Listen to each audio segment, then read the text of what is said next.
সম্মানিত ভিউয়ার্স, আসসালামু আলাইকুম ওয়া রাহমাতুল্লাহি ওয়া বারাকাতুহু।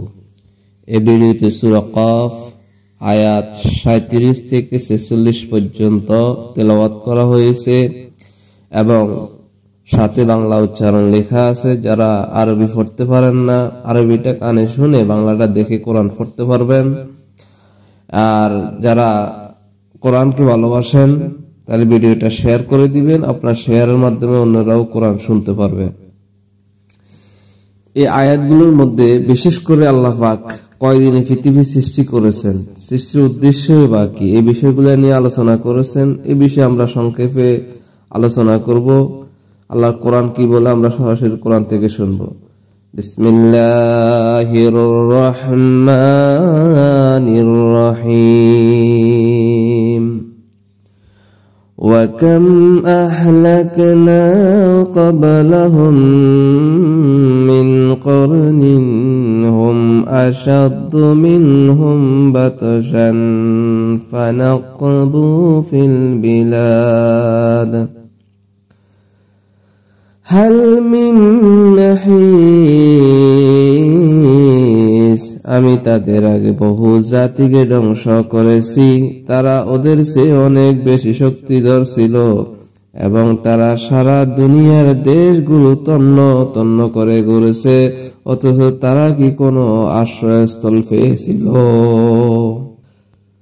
অর্থাৎ তারা শুধু নিজেদের দেশেই শক্তিমান ছিল না, পৃথিবীর অন্য অনেক দেশেও প্রবেশ করে দখল জমিয়েছিল এবং ভূপৃষ্ঠের দূর দূরান্ত পর্যন্ত তাদের লুটতরাজের অপকর্ম বিস্তার লাভ করছিল।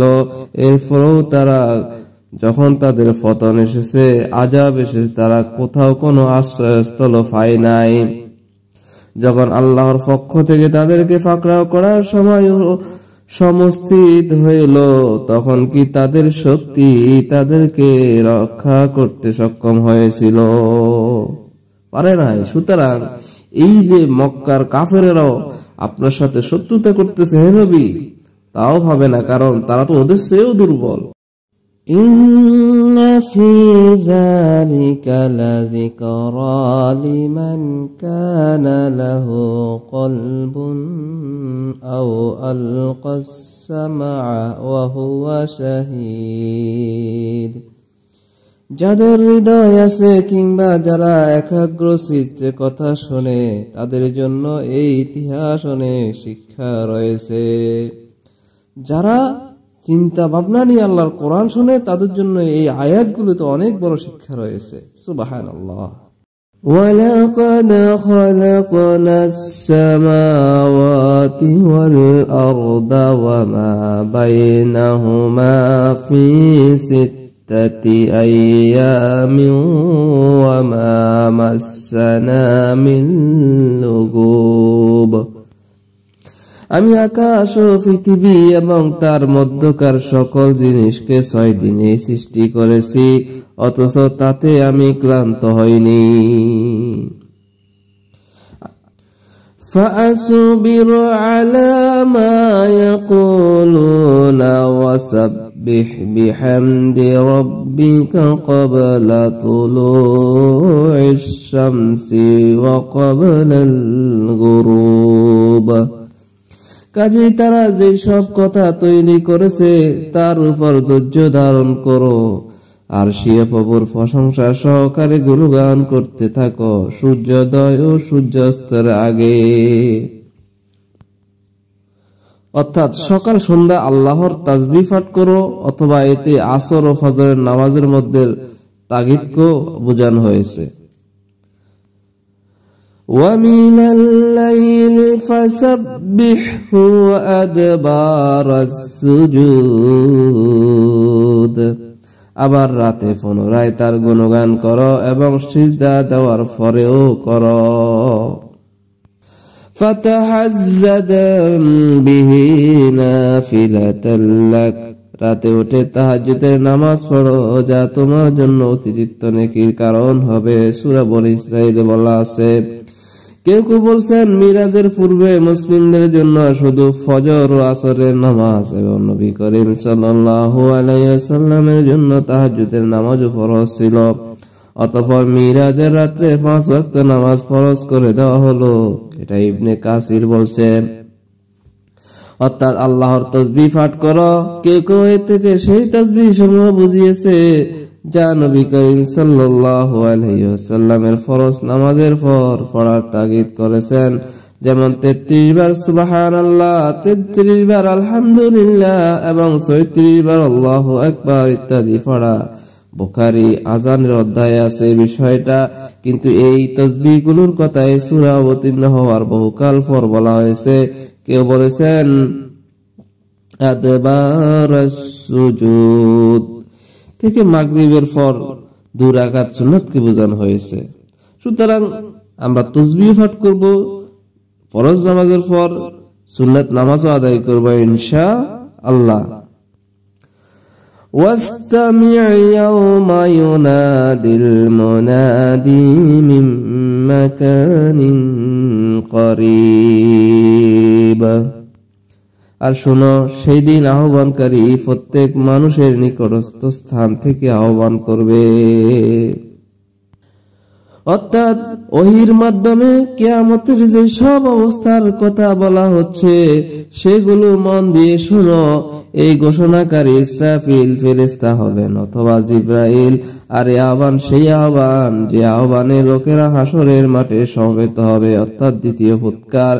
এ থেকে কেউ কেউ এটাও বুঝিয়েছেন, বলেন যে এটা আসমানের নিকটতম স্থান। অন্যান্যের নিকটে এর অর্থ হলো প্রত্যেক ব্যক্তি এই শব্দ এমন ভাবে শুনবেন যে মনে হবে যেন এই আওয়াজ নিকট থেকে আসছে। ফাতহুল কাবির। আর এই কথাই সঠিক মনে হয় অধিকতর।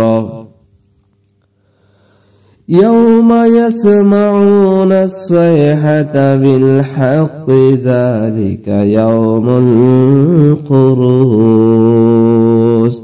যেদিন সকলেই হাসরের কোলাহলে ঠিকমতো শুনতে পাবে, সেদিনটা হবে কবর থেকে মৃতদের বের হবার দিন। অর্থাৎ এই বিকট আওয়াজ তথা কিয়ামতের ফুৎকার অবশ্যই হবে দুনিয়াতে যার ব্যাপারে এরা সন্দেহ করত, আর এই দিনটাই হবে কবর থেকে জীবিত হয়ে ওঠার দিন। ইন্না নাহনু নুহয়ি ওয়া নুমীতু ওয়া ইলাইনাল মাসীর। আমি জীবন দান করি, আমি মৃত্যু ঘটাই এবং আমার কাছে সবাইকে ফিরে আসতে হবে সেদিন। ইয়াউমা তাশাক্কাকুল আরদু আনহুম সিরাআ যালিকা হাশরুন আলাইনা ইয়াসীর। যেদিন পৃথিবীর বিদীর্ণ হবে এবং লোকেরা তার ভিতর থেকে বেরিয়ে জোর কদমে ছুটতে থাকবে, এরূপ হাসরের সংগঠিত করা আমি আল্লাহর পক্ষে খুবই সহজ। অর্থাৎ সেই আহ্বানকারীর দিকে দৌড়াবে যে আওয়াজ দিবে। নবী করিম সাল্লাল্লাহু আলাইহি ওয়াসাল্লাম বলেন, সর্বপ্রথম আমার কবরের মাটি ফেটে যাবে, সর্বপ্রথম জীবিত হয়ে আমি বের হব। মুসলিম ফাজাইল অধ্যায়ে আছে বিষয়টা। নাহনু আ'লামু বিমা ইয়াকুলুনা ওয়া মা আনতা আলাইহিম বিজাব্বারিন ফাযাক্কির বিল কুরআনি মান ইয়াখাফু ওয়াঈদ। হে নবী, ওরা যে সব কথা বলে তা আমি ভালো করে জানি। বস্তুত তাদের কাছ থেকে বল প্রয়োগের অনুগত্য আদায় করা তোমার কাজ নয়। কাজেই তুমি কোরআন দ্বারা আমার হুঁশিয়ারিকে যারা ডরায় তাদের কাছে তুমি উপদেশ দাও। তোমার এই দায়িত্ব নয় যে তাদেরকে ঈমান আনতে বাধ্য করবে, বরং তোমার কাজ কেবল দাওয়াত পৌঁছিয়ে দেওয়া। অতএব এই কাজ করতে থাকো। নবী করিম সাল্লাল্লাহু আলাইহি ওয়াসাল্লামের দাওয়াত ও উপদেশ থেকে কেবল সেই নসিহত গ্রহণ করবে যে আল্লাহকে এবং তার শাস্তিকে ভয় করে এবং তার দেওয়ার সমস্ত প্রতিশ্রুতির প্রতি বিশ্বাস স্থাপন করে। আল্লাহ পাক আমাদেরকে আল্লাহর বান্দা হিসেবে আমাদেরকে জীবন যাপন করার তৌফিক দান করুন এবং আল্লাহর সকল আইন মেনে চলার তৌফিক দান করুন। আমিন। ওয়া আখির দাওয়ানা আলহামদুলিল্লাহি রাব্বিল আলামিন।